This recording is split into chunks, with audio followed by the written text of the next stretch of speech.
Mesdames et messieurs, comme à chaque fin de saison, l'heure est au bilan. On cherche à récompenser les meilleurs joueurs, les meilleures équipes et aujourd'hui nous allons nous charger de récompenser les joueurs révélations de la saison. Pas de limite d'âge ici, mais simplement des joueurs qui avaient peu joué dans le monde professionnel ou au haut niveau jusqu'ici et qui se sont révélés cette saison. Certains ont déjà un statut de futur crack pendant que d'autres représentent des belles opportunités sur le marché des transferts pour les prochaines années.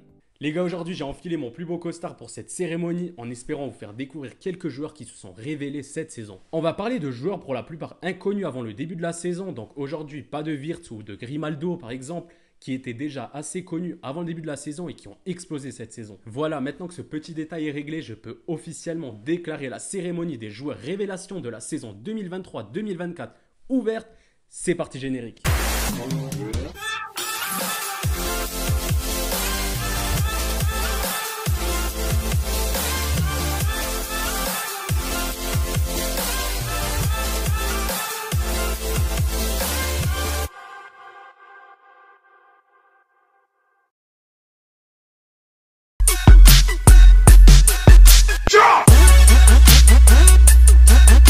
On commence fort avec peut-être le joueur qui a le plus progressé cette saison, le gardien ukrainien du Real Madrid, Andriy Lunin. En début de saison, lorsque la Maison Blanche apprend la blessure de Thibaut Courtois pour toute la saison, le Real essaye de récupérer un remplaçant avec Kepa. L'Espagnol va jouer le début de saison ne donnant pas satisfaction. Une blessure arrive et va donner sa chance à Lunin qui n'avait jusqu'ici joué que 17 matchs en 3 ans avec les Madrilènes. À 25 ans, il n'est même pas vraiment un jeune crack que l'on veut préserver, mais juste l'éternel remplaçant du meilleur gardien au monde. Sauf que l'Ukrainien va impressionner tout le monde en dégageant une grande confiance et en étant très solide. Il réalise des parades de grande classe dans des moments importants. Il prendra la place de Kepa en novembre et ne la lâchera plus. Il deviendra une pièce forte de la défense des Madrilènes, de loin la meilleure de Liga. Il jouera 31 matchs et réalisera 12 clean sheets, 77 de pourcentage d'arrêt sur les tirs reçus, ce qui le place dans le top 10 en Europe avec un point d'orgue. Cette double confrontation face à Leipzig où il évite le pire pour le Real. Maintenant, son avenir semble assez flou. Il est en concurrence avec Trubin pour jouer l'Euro. Va-t-il jouer la finale de Ligue des Champions avec le retour de Courtois ? Va-t-il quitter le Real pour enfin être un numéro 1 ? Mais il a réalisé une super saison et mérite largement sa place dans cette liste. Marco Carnese, qui, le gardien de l'Atalanta, n'est pas une promesse, mais déjà une valeur sûre du championnat. Il est le gardien possédant la meilleure moyenne de nombre d'arrêts par match en Serie A. Il s'est aussi montré décisif sur penalty avec plusieurs arrêts importants, tout en étant un gardien qui ne craint pas de monter, à l'instar d'un jeune Manuel Neuer. Haute qualité commune avec le gardien allemand, sa qualité de relance pour trouver ses coéquipiers démarqués. Nominé dans les 3 meilleurs gardiens de la saison en Serie A, il attire déjà les convoitises, notamment l'AC Milan, qui aimerait en faire le successeur de Mike Maignan en cas de départ. Seul ombre au tableau, il n'a pas disputé les matchs d'Europa League dans un parcours amenant l'Atalanta au sacre final. Avec lui, Donnarumma, Vicario, Di Gregorio et Provedel, l'Italie est pourvue de très bons gardiens. Avec Carnese, qui la DA tient dans ses rangs l'un des gardiens modernes les plus prometteurs au monde, nul doute que l'avenir du jeune gardien soit radieux. Stephen Ortega est aussi connu pour être le numéro 2 d'Ederson à Manchester City. Cependant, le gardien allemand de 31 ans a lui aussi profité de la blessure du Brésilien pour briller. Encore peu de matchs pour lui, mais il a montré des qualités impressionnantes, se montrant parfois plus rassurant que le gardien titulaire.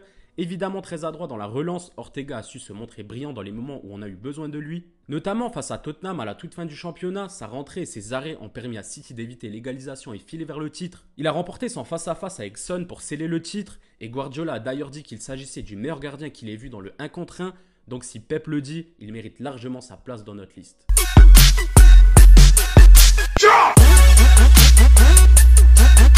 Alors qu'il avait commencé la saison avec la réserve, Pau Cubarsí, âgé de 17 ans, a été promu en équipe A du FC Barcelone à la mi-saison et n'est presque jamais sorti du 11. Impressionnant de maturité, le jeune défenseur a en partie permis à Barcelone d'être plus solide en deuxième partie de saison. Toujours propre dans ses interventions et surtout briseur de ligne dans la relance, qui est son gros point fort, Cubarsí a impressionné, il a même été élu homme du match dans son premier match de Ligue des Champions dans un 8e face à Victor Osimhen. Convoqué avec l'Espagne pour devenir le deuxième plus jeune joueur de l'histoire de la sélection, il a été sélectionné pour jouer l'Euro 2024. Sa précocité est folle et son talent est totalement fou. Ça a suffi au FC Barcelone pour le prolonger jusqu'en 2027. Le Barça tient sûrement un crack de plus. Nominé parmi les 3 meilleurs défenseurs du championnat, il est pour moi le meilleur défenseur de Serie A cette saison. Ancien latéral gauche, le replacement dans l'axe réalisé par Motta lui a fait un bien fou, surtout après un début de carrière chaotique avec sa rupture des ligaments croisés. À seulement 22 ans, Calafiori sait déjà tout faire. Il est rapide, il sait tacler, a une très bonne vision de jeu et il sait faire avancer le jeu par la passe et même balle au pied, et ce avec une âme de capitaine dans le Bologne de Thiago Motta. Très bon techniquement, il a tout d'un défenseur moderne qui apporte un réel avantage dans l'animation offensive de son équipe. Il doit pour moi former la charnière centrale de la Squadra Azzurra avec Bastoni à l'Euro. Et pour mon plus grand plaisir, il devrait signer dans quelques jours son contrat avec la Juve pour former l'une des plus belles charnières centrales au monde avec Bremer. Quel kiff franchement. Déjà bien connu en France, Lenny Yoro a réalisé une énorme saison à tel point que le PSG et l'Europe entière se l'arrachent déjà. Âgé de 18 ans, il réalise sa première saison en tant que titulaire et il est un modèle de précocité. Le défenseur central est lui aussi très à l'aise avec le ballon. Il a remporté près de 75% de ses duels et 66% de ses duels aériens. Ses taux sont par exemple meilleurs que ceux de Araujo, Van Dijk ou bien Ruben Dias. Très propre dans ses interventions, Yoro ne commet que très peu de fautes et donc a un profil très complet. Estimé à 10 millions en début de saison, il en vaut 40 aujourd'hui sur Transfermarkt. Les discussions tournent aujourd'hui aux alentours des 60 millions, une belle somme à empocher pour Lille certainement cet été. Le club qui va le récupérer fera certainement un très gros coup pour le meilleur défenseur de la saison en Ligue 1. On reparlera du Sporting plus tard, mais pour l'instant, je vous présente l'un des défenseurs centraux, Eduardo Quaresma. À 22 ans, le Portugais a réussi à s'imposer dans l'équipe championne du Portugal, bien qu'il ne soit pas encore un titulaire indiscutable. Après un prêt peu concluant à Hoffenheim, il a finalement réussi à montrer ses qualités pour en faire un des grands espoirs du club. Doté d'une belle lecture de jeu et de qualité dans le domaine aérien, pouvant aussi évoluer sur le côté droit, Quaresma s'est montré polyvalent. Même s'il n'a pas complètement explosé cette saison, c'est un joueur à suivre la saison prochaine qui pourrait être celle de l'éclosion pour un joueur de talent. Voilà un joueur qu'on a étonnamment vu pas mal de fois cette saison. En effet, surtout en fin de saison, Quansah est devenu l'acolyte de Van Dijk dans la défense centrale de Liverpool. Il a pris cette place de titulaire après les blessures de Konaté et son retour assez difficile. Sans jamais crever l'écran, on peut dire que le défenseur de 21 ans a fait le boulot. Avec son 1m90, il arrive à imposer de forts duels physiques à ses adversaires et à prouver qu'il pouvait être un joueur sur qui on pouvait compter. Pas reconnu comme un énorme crack et à la base d'une solution pour dépanner, Quansah a désormais sa place dans l'effectif de Liverpool, bien qu'il peut encore faire quelques erreurs. A voir maintenant si le jeune anglais continuera à être titulaire et à progresser sous les ordres de Arne Slot. Restons dans l'académie de Liverpool avec Connor Bradley. Pas dans les plans en début de saison malgré un prêt concluant du côté de Bolton, Bradley a lui aussi su profiter des blessures pour se montrer. Remplacer Trent n'est pas facile, mais il a plutôt bien fait le job avec une débauche d'énergie incroyable et de vraies qualités offensives et défensives. Son match face à Manchester City m'avait particulièrement plu. Une belle vingtaine de matchs pour lui malgré une grosse blessure en début de saison et de belles promesses pour le futur. Barré par des stars, Jarell Quansah et Connor Bradley ont montré qu'ils pouvaient être de belles solutions et ils méritent largement leur place dans cette liste. Lui, pour le coup, était un peu plus attendu après un bon prêt à Burnley. Jan Madsen a d'abord eu un peu de difficulté à se faire une place à Chelsea, club auquel il appartient depuis 2018. Alors en hiver, lorsqu'il rejoint le Borussia Dortmund en prêt, il devient un titulaire indiscutable et dynamite son côté gauche. Toujours porté vers l'avant en transition rapide avec sa vitesse et celle du joueur sur son côté, il apporte un danger monstre en tant que simple latéral. Redoutable en dribble, il est capable de donner de bons centres et il a enfin pu exprimer ses qualités et le montrera sûrement encore en finale de Ligue des Champions, avant de peut-être enfin prendre une place de titulaire à Chelsea la saison prochaine, même si les rumeurs annoncent que le Borussia Dortmund souhaite lever l'option d'achat du jeune néerlandais. Cette saison aura été marquée par la sensation Gironne en Espagne et le latéral gauche Miguel Gutiérrez n'y est pas pour rien. L'Espagnol, formé au Real Madrid, a pu montrer tout son QI foot cette saison, lui qui participe grandement à la construction du jeu et qui arrive toujours à se sortir du pressing adverse. Décisif avec 6 passes D et notamment un but face au Barça, il a été l'un des hommes de base de Michel malgré ses lacunes sur le plan défensif. À seulement 22 ans, on peut lui souhaiter une saison prochaine à la même hauteur parce qu'il a peut-être une place à aller chercher avec la Roja. Passons maintenant du côté droit de Girone avec mine de rien un nom qu'on attend depuis quelques années, Yan Couto. Acheté par Manchester City en 2020, le Brésilien aura mis un prêt à Braga et une première saison à Girone avant de réellement exploser. Cette saison, le latéral ultra-offensif a délivré 10 passes D, a apporté de la vitesse et de l'imprévisibilité sur son côté. Il est dans le top 10 des latéraux qui progressent le plus vers l'avant, balle au pied, et top 3 en nombre de dribbles réussis. Vraie sensation du côté de Girone, il a pu connaître ses premières sélections avec la Seleção. Son prêt s'achève cet été, à voir maintenant ce que décide d'en faire Manchester City qui tient peut-être vraiment une pépite, âgé de seulement 22 ans. Allez, on termine cette liste de défenseurs avec un autre Lillois et la présence de Thiago Santos. Si le latéral droit portugais sait défendre avec quelques lacunes, il se distingue par son côté offensif. Il figure dans le top 10 des latéraux européens ayant réussi le plus de dribbles. Le Portugais s'est solidement installé au poste de latéral droit où sa connexion avec Edon Zegrova a fait des dégâts cette saison. Le Portugais n'hésite pas à gagner beaucoup de mètres balle au pied pour amener le danger, soit pour soutenir l'ailier ou bien d'envoyer une frappe. À bientôt 22 ans, le Portugais est déjà assez complet et pourrait déjà susciter l'intérêt de grands clubs européens qui voient en lui le parfait latéral moderne. Explosif, déséquilibrant dans le 1 contre 1, létal dans le dernier tiers, le joueur de 21 ans répond à toutes les attentes de ces fameux latéraux offensifs.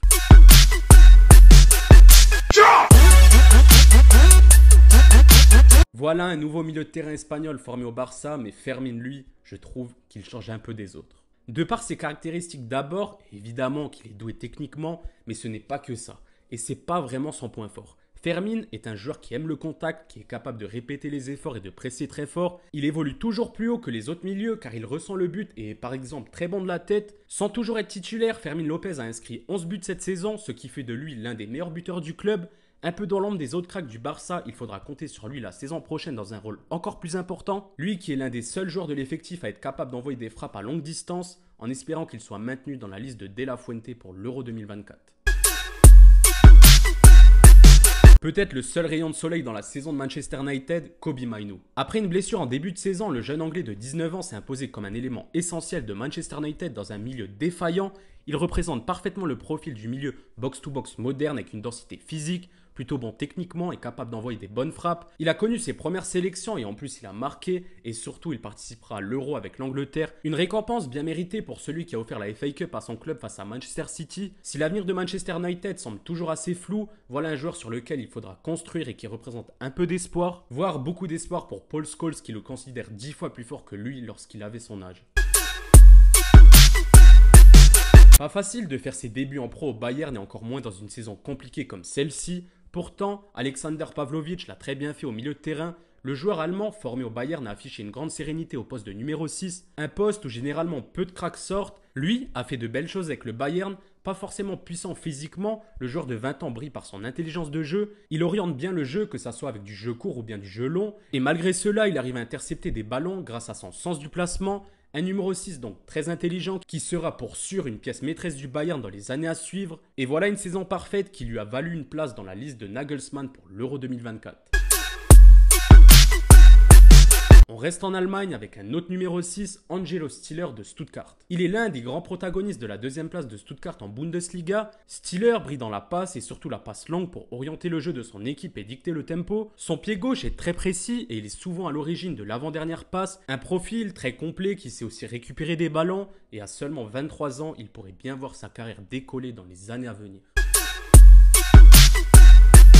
Guardiola nous l'avait vendu comme un crack et il n'avait pas tort. Cole Palmer a décidé de quitter Manchester City l'été dernier pour Chelsea et dans une équipe en grande difficulté, il est devenu la star des Blues. Placé tantôt à droite, tantôt en 10, Palmer s'est amusé toute la saison en enchaînant les buts. 22 buts en Première Ligue, ce qui fait de lui le deuxième meilleur buteur du championnat. Des buts de renard, des belles frappes, des pénaltys, un peu de tout et avec 11 passes décisives pour faire de Palmer le joueur le plus décisif de la saison en Première Ligue. C'est certainement le joueur qui a réalisé la meilleure saison dans cette liste. Maintenant, à lui de tout casser à l'Euro dans cette armada de fous furieux et qu'il confirme son talent l'année prochaine en devenant le visage du renouveau de Chelsea. Le jeune Magnus McLeish a été une réelle révélation du côté de l'AS Monaco cette saison. Avec 7 buts et 4 passes décisives en Ligue 1, McLeish est un milieu offensif dévoué avec un grand sens du but et une bonne frappe. Il a aussi une bonne technique qui lui permet de se sortir de petits espaces. Il revient beaucoup aussi en défense, il va au contact et avec 2 tacles par match, il est dans le top 10 des attaquants européens dans cette catégorie. McLeish a montré une maturité et une capacité à gérer la pression des grands matchs. Son côté buteur est une vraie force qui sera surveillée la saison prochaine pour confirmer ses belles promesses. À 27 ans, Deniz Undav a réalisé la saison de sa vie. L'Allemand a inscrit 18 buts et a réalisé 9 passes décisives en championnat avec Stuttgart. Capable de marquer dans toutes les situations, mais également de faire progresser le jeu par ses passes, Undav est un joueur qui tente beaucoup avec près de 5 tirs par match. Très complet, il a été sélectionné pour la première fois cette année et participera à l'Euro 2024. Un attaquant au profil parfait, buteur, passeur, créateur, physique, il a participé à cette merveilleuse saison de Stuttgart. Une belle revanche pour un joueur qui n'a pas été en capacité de montrer l'étendue de son talent en Angleterre. Je vous présente maintenant l'un de mes joueurs frissants de la saison en Liga, Alejandro Baena de Villarreal. Numéro 10 dans la pure tradition espagnole, misant tout sur sa technique, un QI foot supérieur, une vista exceptionnelle qui lui a permis d'envoyer 17 passes décisives toutes compétitions confondues. 13 en Liga qui fait de lui le meilleur passeur du championnat devant Nico Williams, qui aurait presque pu entrer dans cette liste mais bon on le connaissait déjà un peu. À bientôt 23 ans, Baena a connu ses 2 premières sélections et a même marqué un but. Le CM Jordan a milité pleinement pour qu'il fasse partie de la liste pour l'Euro et je pense que De La Fuente l'a entendu car il l'a sélectionné. Formé à Villarreal, des rumeurs d'un intérêt du FC Barcelone ont fait leur apparition et ce serait peut-être le moment pour lui de changer de statut dans un plus grand club. Max Allegri n'a pas voulu lui donner sa chance, mais Mathias Soulé a réussi à marquer tout son talent cette saison avec Frosinone. Milieu offensif, voire ailier, le jeune Argentin était déjà annoncé comme une pépite avant son prêt, mais cette saison il a tout cassé. Déjà un dribbleur hors pair, il s'est aussi montré buteur avec 11 buts en championnat, soit autant que Kvaratskhelia, Scamaca ou encore Zirkzee. Si Mathias Soulé est comparé à Paulo Dybala, c'est parce que le joueur de 20 ans a ce petit truc en plus techniquement. Il aime beaucoup rentrer sur son pied fort pour centrer ou tirer, mais il est aussi à l'aise avec son pied faible. Véritable talent brut, il aura son mot à dire à la Juve la saison prochaine qui devra plus miser sur les jeunes, d'autant que lui a une saison complète et de haut niveau en Serie A. Reste à savoir ce que Thiago Motta voudra faire de lui, mais moi je salive déjà du secteur offensif que la Juve aura la saison prochaine avec Federico Chiesa, Dusan Vlahovic, Kenan Yildiz et Mathias Soulé. Bordel, quel kiff! Bon, que dire sur Lamine Yamal? Certainement le futur Golden Boy, ça c'est sûr. À seulement 16 ans, Yamal a brisé tous les records de précocité. Meilleur buteur du Barça, de la sélection, absolument tout. Il est le joueur ayant disputé le plus de matchs cette saison avec le Barça, mais il a à peine 16 ans, c'est un truc de fou. Et en plus de ça, il est devenu le danger numéro 1 du Barça et certainement de l'Espagne à l'Euro.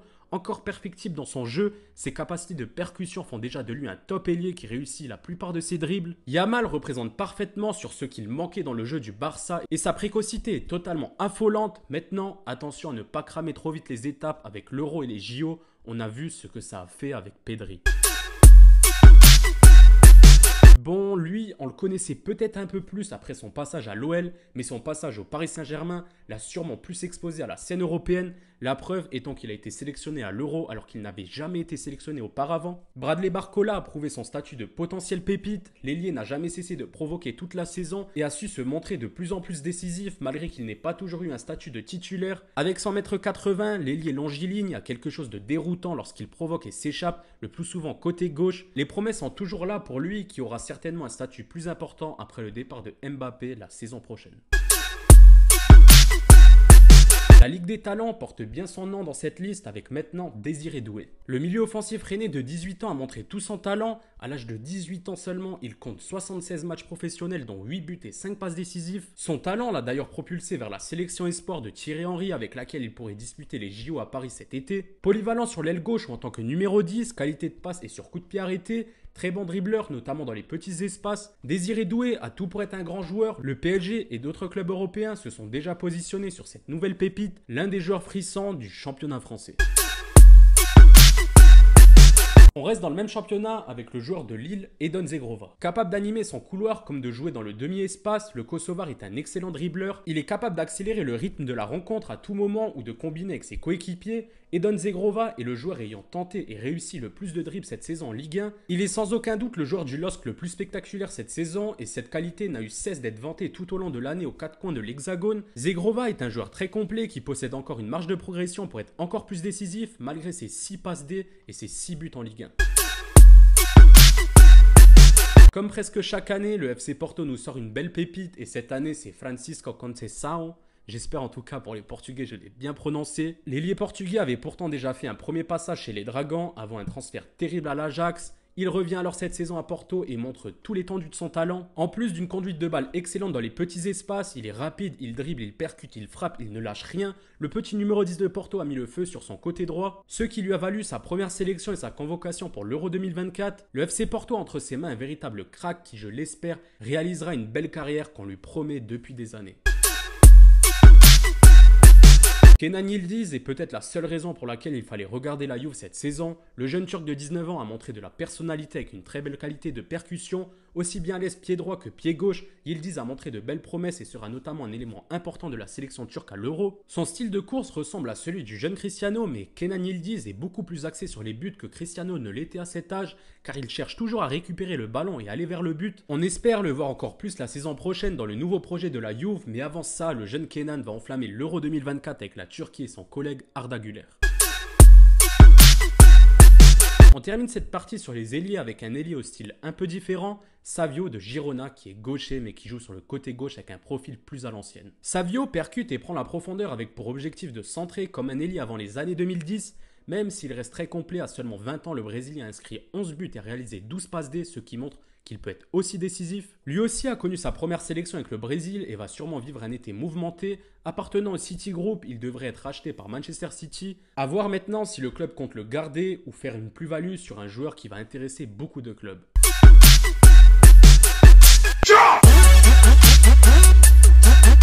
Bon, j'étais obligé de commencer par lui, le Viking Victor Gyökeres. 43 buts, toutes compétitions confondues cette saison pour lui. Il a été l'acteur majeur du sacre impressionnant du Sporting au Portugal. Après des belles saisons en Championship, le Suédois vient d'impressionner toute l'Europe cette saison et attire forcément la convoitise pour un transfert qui se fera certainement aux alentours des 100 millions. L'attaquant du Sporting a exactement le profil du buteur moderne, fort physiquement, capable de prendre la profondeur et avec une technique assez satisfaisante pour être un neuf de son gabarit qui devrait encore faire pas mal de bruit dans les années à suivre. Une seule saison m'a suffi pour monter dans le train et surtout pour m'acheter le maillot comme vous pouvez le voir ici. Donc maintenant c'est à toi de choisir.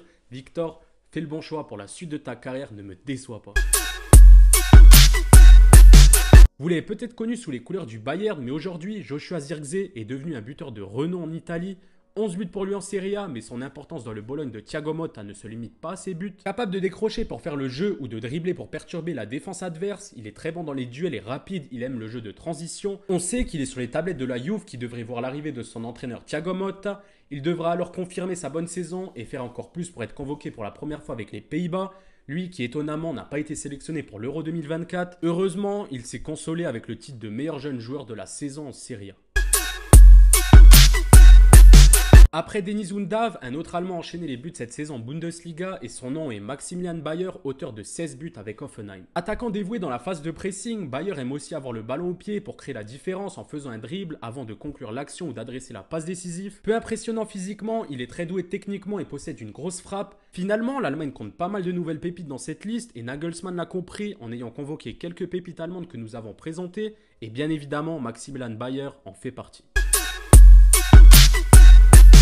Symbole de la fabuleuse saison de Girone, l'attaquant Artem Dovbyk. Vainqueur du Pichichi avec 21 buts et 7 passes D en Liga pour sa première saison en Espagne, Artem a mis fin à l'hégémonie du Real et du Barça dans cette catégorie. A noter que la dernière fois qu'un joueur d'une autre équipe avait remporté le Pichichi, c'était Diego Forlán avec l'Atlético il y a 15 ans. La prestation de Dovbyk est totalement folle. L'Ukrainien était la tour de contrôle de Girone en enchaînant les buts et notamment dans le domaine aérien et son grand gabarit qui lui permet d'exceller. Véritable renard des surfaces avec une puissance physique démentielle, il était inconnu au début de la saison comme le reste de l'équipe de Girone, à lui maintenant de prouver son talent la saison prochaine.